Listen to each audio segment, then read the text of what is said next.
Hi, it's Rob from Rob Mills Real Estate, and today I wanted to talk to you about the potential impact on the Toronto real estate market if there is a second wave of COVID-19 and if we enter a second lockdown. So, first of all, I just wanted to look back on what happened this year in the real estate market in the GTA. The first thing I want to talk about is what the market was like before COVID hit. It was an incredibly strong market. We were expecting a record-breaking year. January, February, March were very, very busy months, right the way up until the lockdown happened towards the last week of March.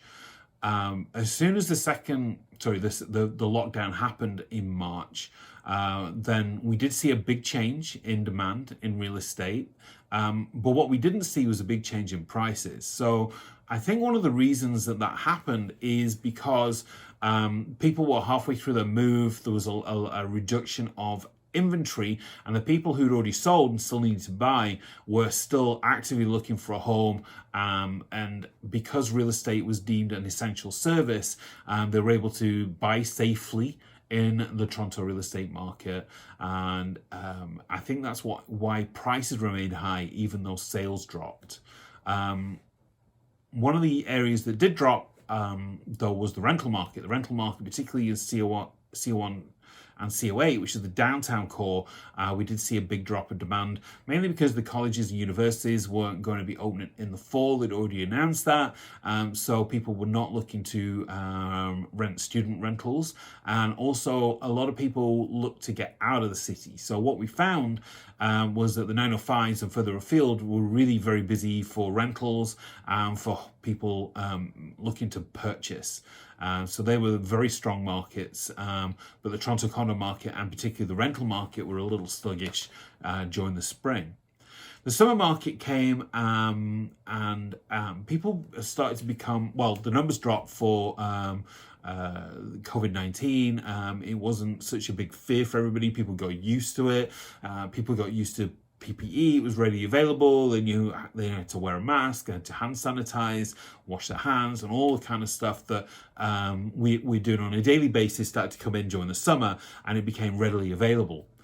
So what we saw was a big uptake in demand. So particularly again in the 905s, people were competing for homes, many multiple offers. It was pretty hard for people to buy because the demand was so high. When you're competing against 17, 20, 30 offers, to be that lucky one is not always easy. So that's why prices really jumped around 15% during August and September. Massive price increases, mainly due to lack of inventory, but heightened demand. As we headed into the summer season, what we did see were an uptake of technology and safety. So technology really was the key. A lot of agents were starting to embrace some great technology that was available. So iTours, so people will be able to see the property before they even left the home through an iTour. Showings through FaceTime, meeting an agent through Google Meet rather than face-to-face or a coffee shop.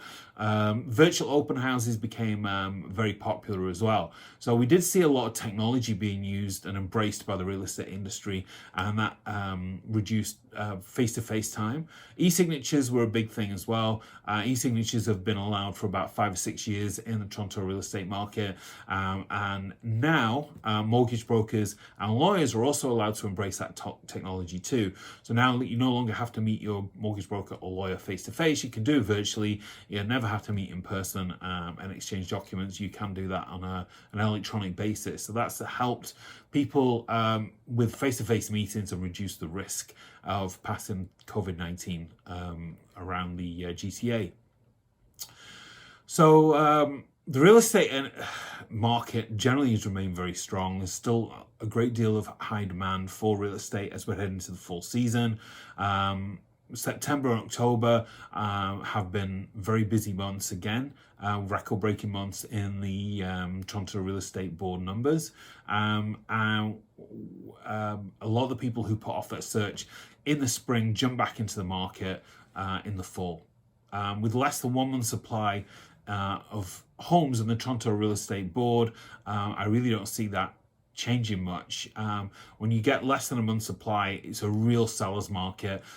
You see a more balanced supply when it's over 3 months, and we are less than a month's supply right now. So that's definitely a major factor of why prices remaining high, demand remains high, mainly because of an inventory issue.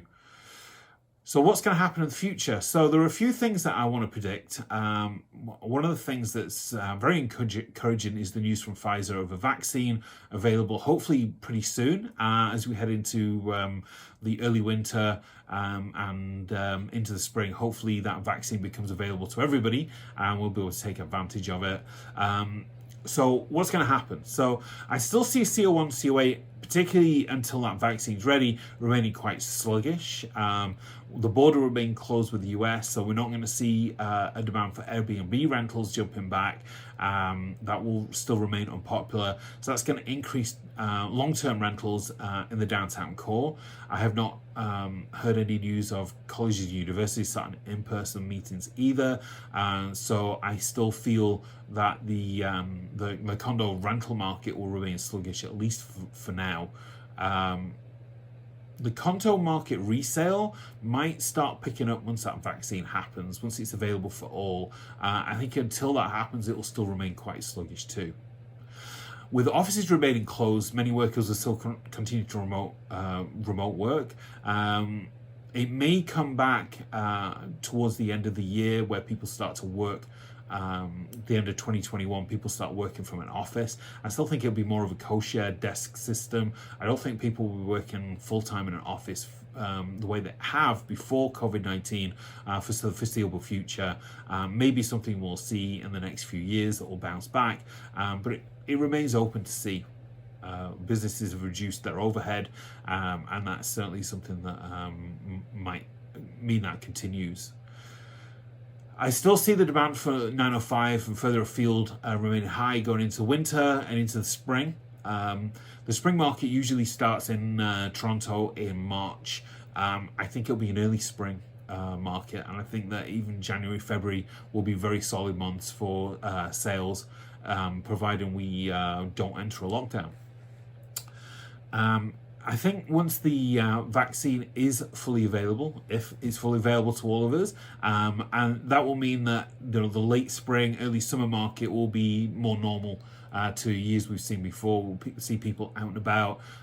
In-person showings will be again very popular, and I think we will still see a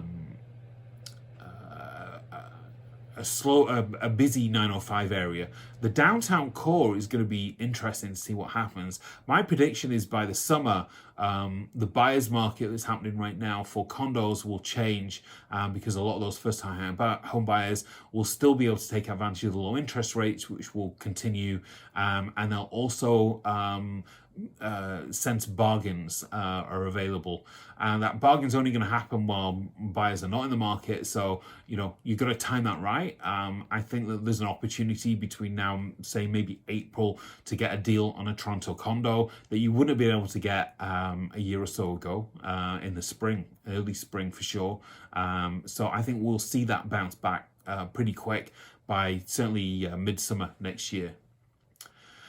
What happens if we go into lockdown again is the one big caveat. I really think that because we were an essential business in the spring, that will continue, and I still see the fundamentals of the market remaining strong. There's still more demand and lack of inventory. I think people still want to make a move, particularly into the 905 areas. So I think that we'll still see a very busy market. I don't see a big change.